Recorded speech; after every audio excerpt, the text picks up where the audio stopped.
Well, we see each other again.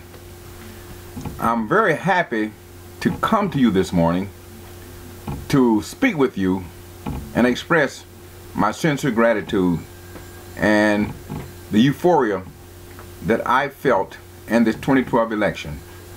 As I stated in my book, Diversity versus Racism, that President Obama, I believe, is destined to solve the economic woes and financial crisis of America. That book will tell you why.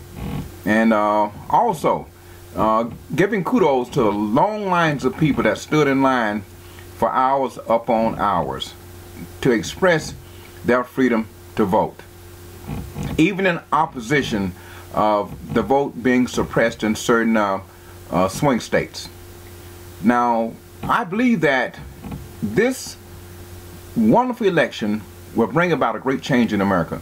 I believe that the Republican Congress under fire right now, and the squeeze is put on them, I believe, to work with the president to solve America's economic woes and financial crisis. Because if not, midterm election in 2014 will be upon us before you know it. Then we will have to make some great decisions then. Now, this is a journey from the Outhouse to the White House, series number 3, I believe.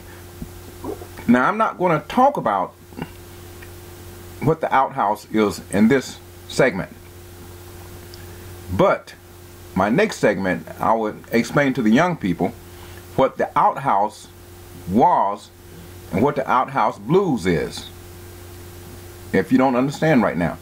And you don't want to miss that segment, because it will bring to you how we got to where we are today from that starting point. We faced a lot of opposition all the way, but God has brought us thus far by faith.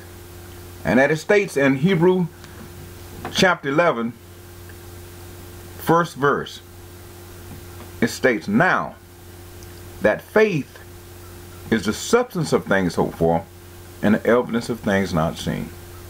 And a lot of things that we hoped for in the past are coming to fruition in the present. So I would admonish the young people to keep your faith. Keep your faith in God, your trust and belief in something or someone greater than you are. Then you can accomplish greatness. And this is about greatness. And my thing is I've always wanted to do something great or be someone great. And leadership, once before when I was younger, wanted to be a scientist, a doctor, a lawyer, on and on. But I think in order to be great, you have to think great early in life in order to achieve that greatness. And I believe that's what President Barack Obama and Miss Michelle Obama done. God touched them with the wand of greatness, like you have many of you out there in TV land. Well, as I like to say, on your tube, my tube, and our tube, we've all become one. And it's fascinating to see yourself on the screen, to meet people that you never meet physically, but in a spiritual sense, vicariously. Now, in this segment here, Mr. Joe Biden, I'd like to say, give him props for his wonderful debate, and his wife Jill. Great people. We are happy to have them on board in this great election again, and re-election 2012. President Barack Obama, Miss Michelle, Mr. Bill Clinton, Hillary, all the crew. We want to say we thank you and we love you. You are the true heart of America. The Democratic convention and the election with the confetti coming down, to me, was the greatest show on earth. I felt as though I was part of the greatest show on earth at that time, and I think it was transcending It brought Hispanics together. It brought African Americans together. It brought Caucasians together, Asians together, Native Americans, everyone that believed in God and that believed in good. Everyone, regardless of religion, regardless of your spiritual background.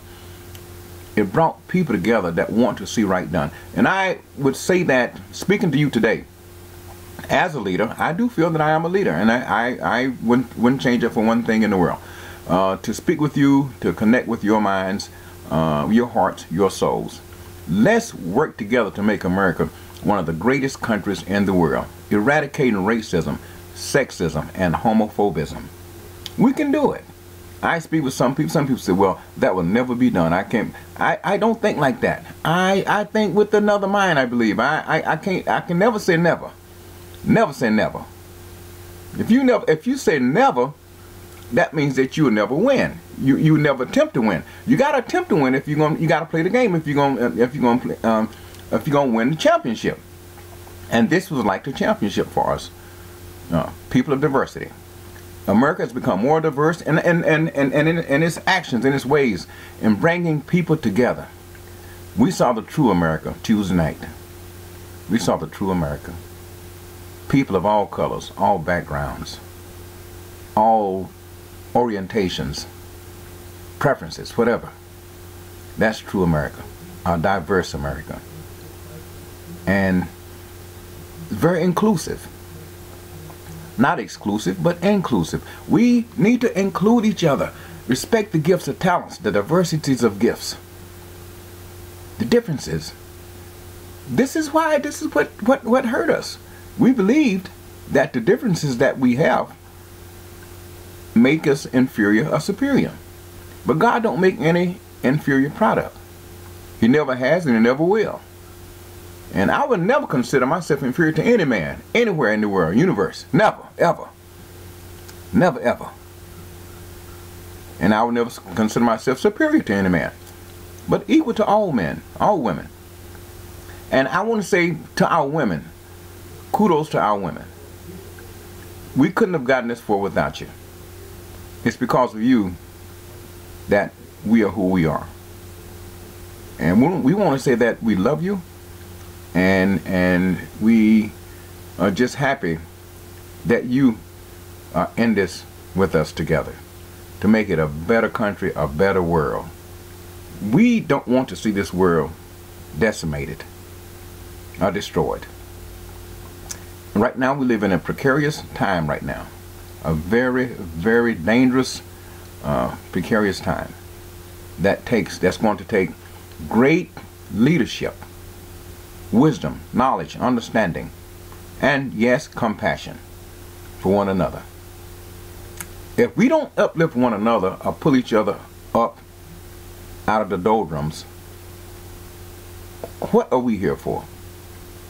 If I can't be here to be a part of the solution, I'm part of the problem. So I think each day we should ask God to give us that wisdom, that knowledge, the understanding to be part of something great, to uplift and glorify Him, because we're made into spiritual, physical, emotional, and mental image. Well, like your children, if you're married, family, you have children, the children are going to look like you, act like you, so and naturally we act like God. Some of us do, and some of us don't.